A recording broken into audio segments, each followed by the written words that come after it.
Hello my dear students, today we are going to start chapter number 1, Matter. Objectives of this chapter.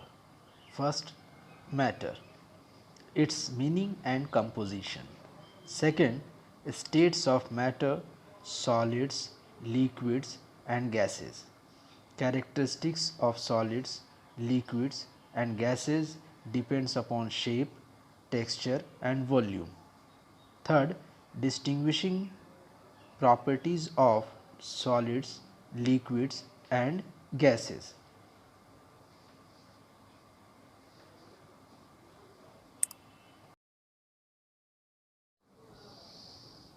Introduction. A botanist, Robert Brown, observed irregular motions of very fine particles which came out of pollens floated on water. He put pollens on water where they absorbed sufficient water to be pressed into very fine particles. He observed the irregular zigzag motions of these particles using a microscope. He reported that such fine particles come not only out of pollens but also from other substances, and they show similar irregular motions. This irregular motion was called Brownian motion. It is thought to be a rather universal motion seen not only in liquids like water but also for the particle of soot in air. It appears to occur because the fine particles violently collide with molecules of the gas or the liquid moving randomly at high speed. This shows that there is motion in liquid and gas molecules. There are different kinds of matter around us. What you drink and eat is matter. You yourself are a matter. Matter is the air you are breathing. Matter is the book you are reading from now. Matter is the stuff you touch and see. And it is more.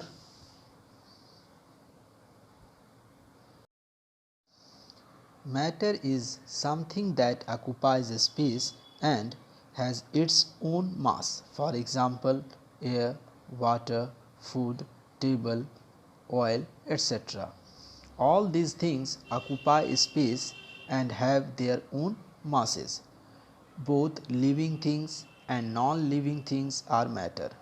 The entire universe is composed of matter.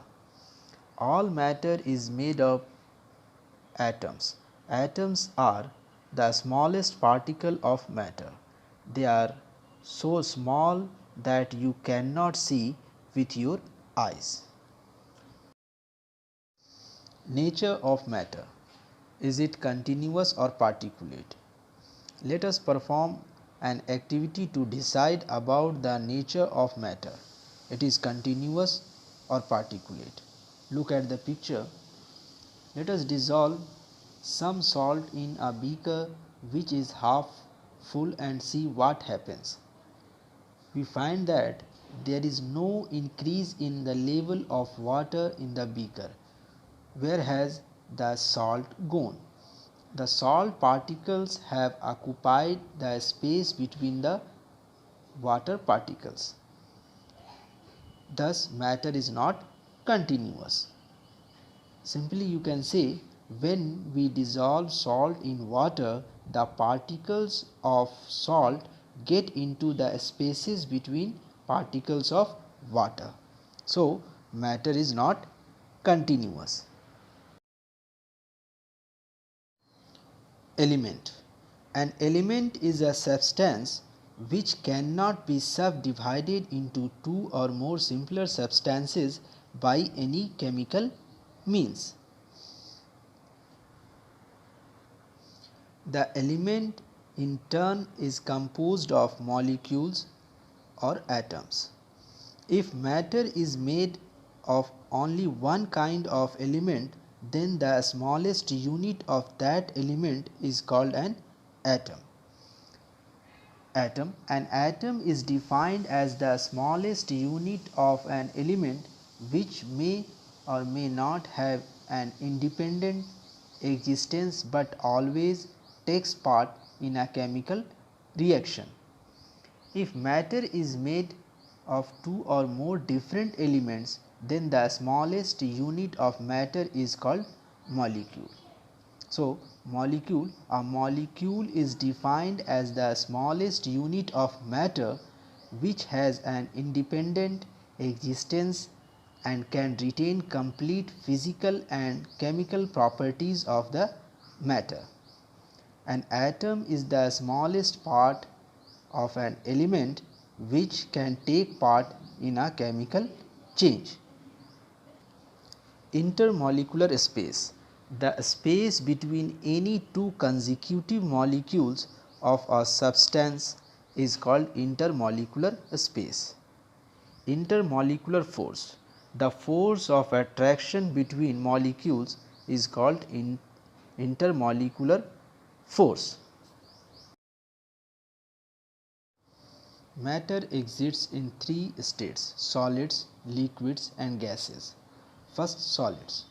Matter that is composed of atoms packed tightly together are known as solids. Solids hold their shape at room temperature. The pencil that you left in the desk at school will still be the same shape when you return tomorrow. Even in solids, there is a small space between the atoms. Depending on how tight the atoms are packed determines the density of matter. This means that a 1-inch block of wood is not as dense as a 1-inch block of gold. There is more space between the atoms of wood than the atoms of gold. Let us further by considering the following articles: a pen, a book, a needle and a piece of wooden stick. All these examples of solids. We can observe that all these have a definite shape, distinct boundaries and fixed volumes, that is, have negligible compressibility. Solids have a tendency to maintain their shape when subjected to outside force. Solids may break under force, but it is difficult to change their shape, so they are rigid. Now, what about sugar? When kept in different jars, it takes the shape of the jar. Is it a solid? The shape of each individual sugar crystal remains fixed, whether we take it in our hand, put it in a plate or in a jar. Second, what about a sponge? It is a solid, yet we are able to compress it. Why? A sponge has minute holes in which air is trapped. When we press it, the air is expelled out and we are able to compress it. Third, what about a rubber band? It changes its shape on stretching. Is it a solid? A rubber band changes shape under force and regains the same shape when the force is removed. If excessive force is applied, it breaks. Liquids.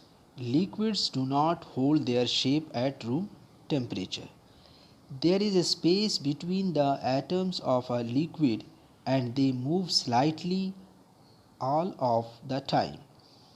This allows to stick your finger into water and pull it back out, letting the water fill back in where your finger once was.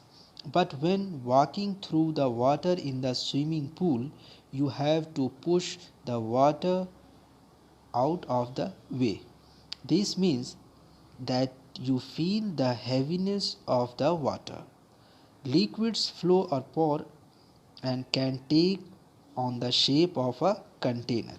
If the liquid is poured into a wider or narrower container, the liquid will take on that new shape. Liquids are affected by gravity.